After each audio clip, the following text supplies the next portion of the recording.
Hello, my name is Renan, and I'm here to present to you the evolution of mobile phones. So to start off, we have the first mobile phone. It was the Motorola Dynamic 8000X. It was released in 1983, and it wasn't uh, much portable. It was heavy. It was expensive, and the battery didn't last long. It was only 30 minutes of battery that you could use in calls. So mostly companies bought it, and the following phones mostly was bought by companies to use for calls and things like that. So the first consumer phones were released in the following years. So to start these consumer phones, we have the Orbital TPU 900. It was the first phone to receive and send messages, is the first image. So people could bought it to send messages, to make calls.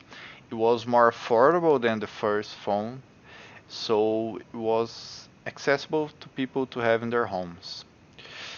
And following this sequence, we have the Siemens S10, is the second image. It was the first phone to have a colored screen. So it was only four colors, but the previous phones had black and white screen, so it was revolutionary for the time, this four-color phone. And following this, the third image is the Sony Ericsson S1010. It was the first phone to have a mobile connection, so you could use 3G speeds to communicate with people, and you could message them on the road. You could message them without Wi-Fi connection, so it was pretty revolutionary for the time. Um, and following this, we have the one of the most important phones that reflect to this day is the iPhone. It was released in 2007. It was the first touchscreen phone, fully touchscreen phone. So you didn't need a physical keyboard. Every other phone had a physical keyboard. This you didn't need it. You only used a digital keyboard when you needed to write. And when you weren't writing, the screen was all filled with content, so you could enjoy the pictures you took, the photos, the internet connection. So it was revolutionary. After that, many other companies started making full screen, touchscreen phones, so you could enjoy the content most. And after that, after the iPhone release, uh, many other features were included in the same sort of model with full screen phones. So today's market is pretty much a touchscreen market. You can't find other phones that aren't touchscreen. And what changed it most was its features. The features that the phone have in its the touchscreen format. So you had better cameras, we have fingerprint reader, we have facial recognition, 4G, 5G.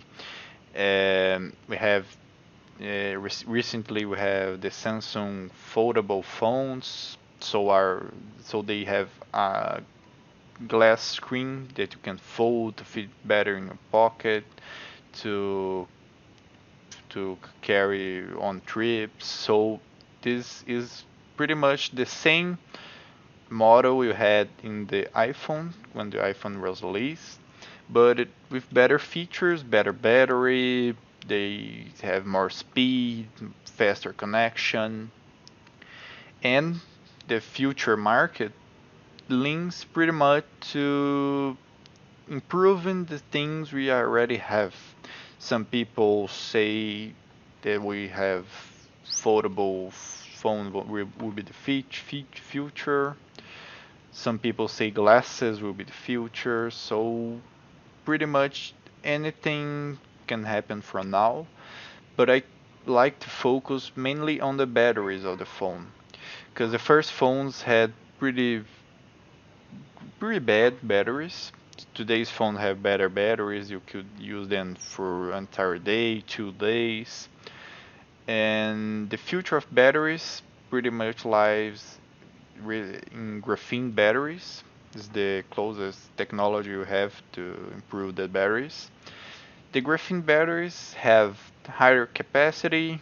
They have a fast charging. They're lighter. They're flexible. They operate at a higher range of temperature.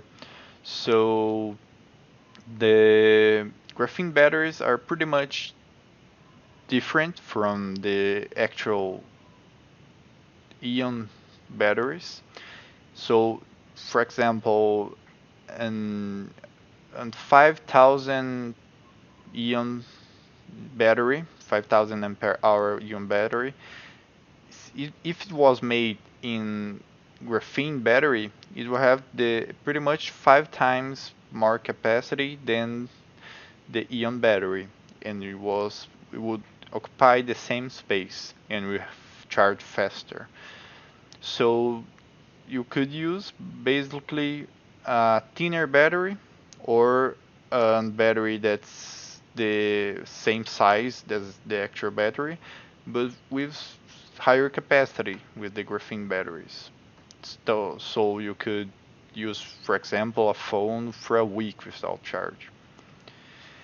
And this is basically a near future. Some people expect to see the first phones with graphene battery in 2022, and or this year, 2021, the first phone with graphene battery, and pretty much is our near future, where we could use our phones for, let's say, a week without charge. So that's it. Here's the reference I used to build this presentation, and thank you very much.